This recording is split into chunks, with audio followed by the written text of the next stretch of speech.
Hey guys, how you doing? It's Cameron here, and today I want to tell you about a project that I'm doing this year which involves me running 50 miles in one go. I'm not an experienced runner. I've done two competitive runs before. I say competitive, I wasn't competing, I was just trying to get through it. I did the Sheffield Half Marathon in April 2019, and I'm going to make a separate video about that because that was probably the hardest day of my entire life. Not just because I had to run a half marathon for the first time, but yeah, I hadn't had any sleep. It was a complete disaster. And after that, I ran the Liverpool Rock and Roll Marathon, and that was May 2019 as well. I found that really difficult. I hadn't trained particularly well. I didn't have the right equipment. I wasn't really ready for it, and what got me through that was sort of willpower, more than my fitness. It certainly wasn't easy by any stretch. And I think what I realised on both of those occasions was that there's something pretty awesome about pushing yourself further than you're comfortable going. And by the end of those days, the half marathon and the marathon, I felt so good about myself, and I felt like I could really achieve something. So that's why I've set this challenge for myself in 2021 to run 50 miles, which coincidentally is pretty much the exact distance between where I live and where I work. I know what you're thinking, that's a long way to commute, isn't it? But why drive it when you can run it? So I'm going to try and do that in the summer. Now I'm probably getting a bit too ahead of myself, but I have got my sights ultimately on running 100 miles in one go, and then maybe even further than that. But yeah, for now, let's just keep my feet on the ground, so to speak, and practice and train as best as I can for just doing 50 miles. So yeah, if you're anything like me, you're not particularly athletic, not fitness minded, but running is quite an easy one. You can just set off. If you make it 100 metres and then try again in a few days' time, you might make it 200 metres and so on and so forth. So the results are pretty easy to, especially as a beginner in running, you can make pretty serious progression in just a matter of weeks and months. I'd challenge anybody that that hasn't really run before. Even something like Couch to 5K would be a good start.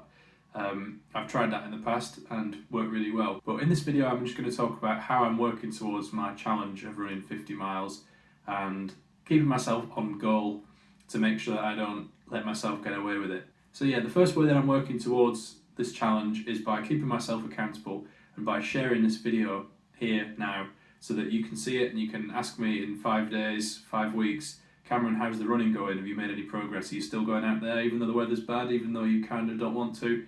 Even though you're really busy and you said you'd go out this day but you're not going to.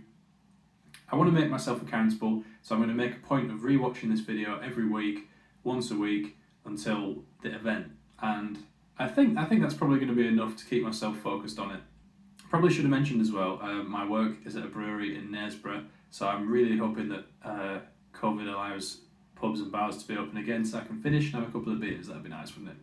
The weather is not a factor. If I've scheduled that I'm running, if I say, right, Cameron, it's Saturday morning, you've got to get up at 6 o'clock and you've got to run, and we're going to do 50 kilometres today, or 40 kilometres, or 20 kilometres, whatever it is. If it's raining, if it's a bit crap, if it looks a bit, I'm not interested. That has got to be the rule. As soon as you start making excuses, you think, oh, I've missed that run now, and it will throw me off the whole damn thing. So no matter the weather, unless there is some serious ice or snow or an extreme weather warning or something like that, I'm going out and I don't care. I've got to stick with that. And of course, I'm going to keep myself accountable by sharing this video, for example, by telling as many people about this run as I can, sharing it on my social media. You're probably going to start to see a little bit more of that from me in the next couple of months. And working towards a deadline, at the minute, I'm a bit vague. I've got a July down.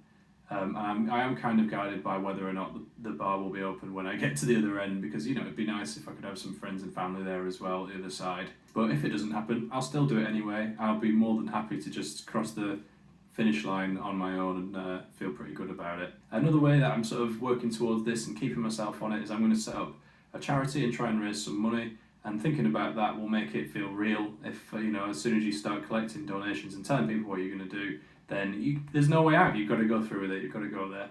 And of course, running is literally one step at a time. You just got to keep putting one foot in front of the other. And as long as you don't stop, you'll eventually get to the distance that you're after. Yeah, you're going to come up across probably some injuries along the way, and you're not going to feel great at certain intervals. But I'm pretty sure if if I keep going and just think, right, all I've got to do is get to that lamppost over there, get a little bit further, maybe get as far as the end of that street, and then okay, and then so just take it one chunk at a time, one foot in front of the other. It sort of breaks down the monotony of the task ahead. And my favourite, of course, mental way of keeping myself on track is just picturing how good it will feel when I finally get to that point where I cross the finish line. And again, when I cross the finish line, there is no finish line, this is not a real race, is it? Just imagining that moment where all the hard work has paid off and I can celebrate and I can go, oh God, thank God that's over. Just putting myself now in that moment gives me goosebumps and makes me really excited for it. So I really can't wait. I'm feeling pretty good about it, but those are some tips from me. If you're thinking of starting a similar challenge, or you want to push yourself to learn something, do something, travel somewhere, run somewhere, or whatever it is, I think, mentally that's a good place to start. Keep yourself accountable by telling as many people as you can. Maybe introduce some sort of charity aspect for it. Break down the task into smaller pieces, and remember, when you get to that end point, it's going to feel damn awesome.